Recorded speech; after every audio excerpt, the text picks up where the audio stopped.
Journey to Christmas, Preparing for the Season. Resource suggestions for friends and families.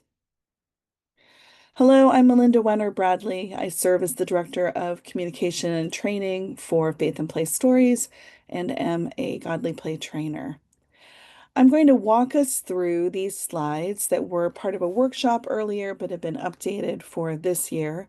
And there will be a PDF available and shared as part of the next Faith and Play newsletter that will have live links to all the resources that are here in the slides.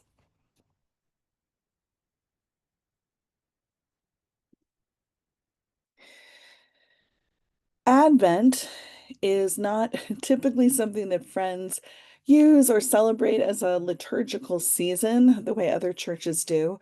But I discovered Advent at a time when I was new to Godly Play and had young children, and found that the story was a way into the journey to Bethlehem, which is the language in the story, to slow down that path to Christmas, to slow down um, and focus on expectant waiting and the story that we are celebrating at this time of year. And there are two resources linked here for you. One is the background on the adaptation that I created for friends from the Godly Play Advent story, and then a link to it being told, that version for friends on YouTube. I played with removing some of the liturgical symbolism. The Advent wreath, the color purple is important to this time of year on the liturgical calendar. And you can see it's quite simplified in terms of the materials, and some of the language has been changed to make it open for friends. My children, this became part of their understanding the rhythm of seasons and the preparation and getting ready for Christmas. We told the story on Sunday evenings in the weeks leading up to Christmas on after dinner, and by Tuesday they would be asking me, "Was it story night yet?" So we told it in the parts in each week, sort of the unfolding and getting ready on the road to Bethlehem.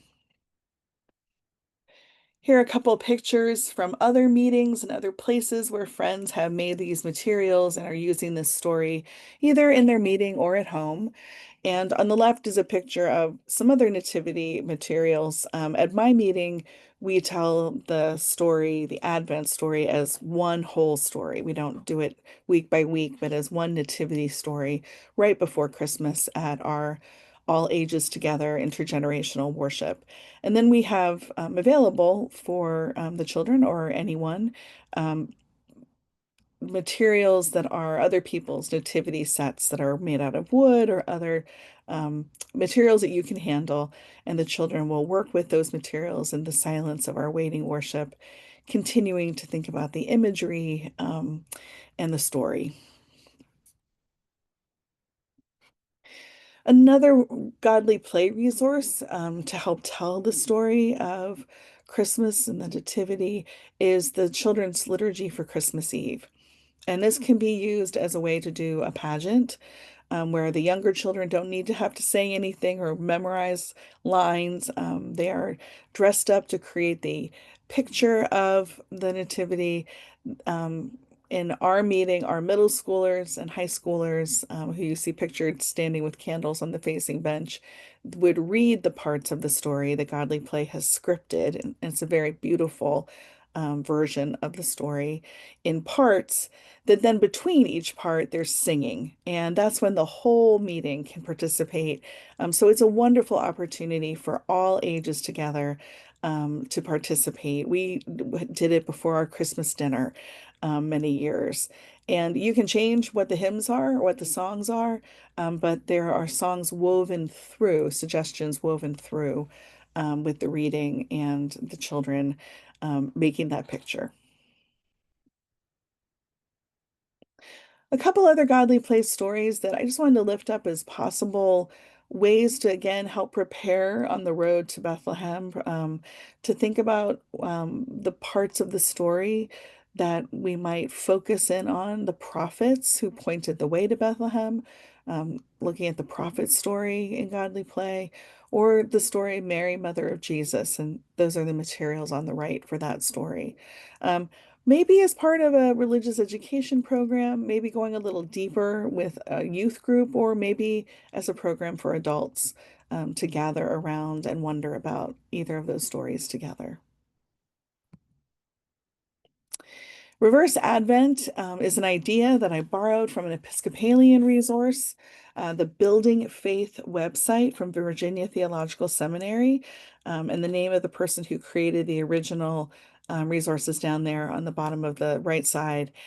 And reverse Advent is a way of thinking about the parts of the Advent story week by week, but with a focus on giving and thinking about how we give in our community. So it is linked. The handout on the right is linked on the left side toward the bottom of the page and is adaptable for you and your context and your meeting. But each of the weeks, there is a theme related to who we're thinking about in the Advent story and related giving we might do in our community. A Quaker Christmas Story, Candles in the Window, is a story that was written by Chuck Fager, and the full text is on his website. It's linked there in the speech bubble. It is a story about a boy, a Quaker boy, and his family in England around the time of the War of 1812. It's really a story in many ways about peace, as much as it is about Christmas. It's a Quaker family who, in that time, did not keep Christmas as a special day, but the child in the story comes to know more about both peacemaking and giving um, as a result of some things that happen that are related to the family and to their focus on the peace testimony. And during COVID, a wonderful woman in my meeting, Johanna, created a radio play adaptation for Candles in the Window. And I'm happy to share that if you reach out to me. There are slides and a script with sound effects. It translated really well onto an online space. It might translate back the other direction into an in-person space as well. Silent Squares is a community activity. It's really meant for all ages. It's a way to mingle and get to know each other better. The directions for playing Silent Squares in general are linked in that red speech bubble. And these are themes of the season: light, waiting, peace, celebrating joy, that are, I've lifted up some queries that you might use if you play Silent Squares during this time of year. I like to say it's just like musical chairs, but with no music and no chairs. And it actually is hardly silent because I find even Quakers have such a great time doing it that there's a lot of conversation and chatter, even in between the times when we're responding to the queries. Additional resources, especially from the Quaker Religious Education Collaborative, where there's a whole list of things that all different kinds of ideas, from plays to readings that are they're linked under Seeking Wonder and Light in the Christmas season. Baltimore Yearly Meeting has some activities focused on Christmas. I've linked there. And again, our friends at Building Faith, the Episcopalian resource for religious education, has a Christmas section that has many things that are highly adaptable for us as friends, the way I adapted the reverse Advent activity. And then last two slides are books that I have in my collection and have enjoyed sharing at this time of year. Um, They are linked if you go to the PDF of these slides and click on the book cover. They are linked to somewhere on the web that you can find the book. They vary from nativity stories to something like Refuge, which is a story of Mary and Joseph fleeing to Egypt after the nativity, and after the birth of their child and the threat to his life, and um, a story that continues to happen again and again in our world today, them seeking refuge and finding it among strangers.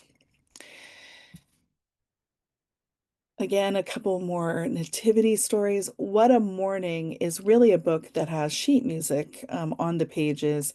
It's a walk through the nativity story using Black spirituals. It's has beautiful illustrations and has music and lyrics as a way to explore the Christmas story. Keep Watch with Me is really for adults. It is an Advent reader for peacemakers. It has a real witness focus and is a lovely companion during this time of year. Along with All Creation Waits, again, another kind of Advent reader to walk through that now has a children's edition, the one that's on the upper right-hand corner there. If you have other resources and activities, traditions, books that you would like to share out with others, please send them along to info@quakerfaithandplay.org. We'll share them in a future presentation and look forward to receiving anything you would like to share. Thank you.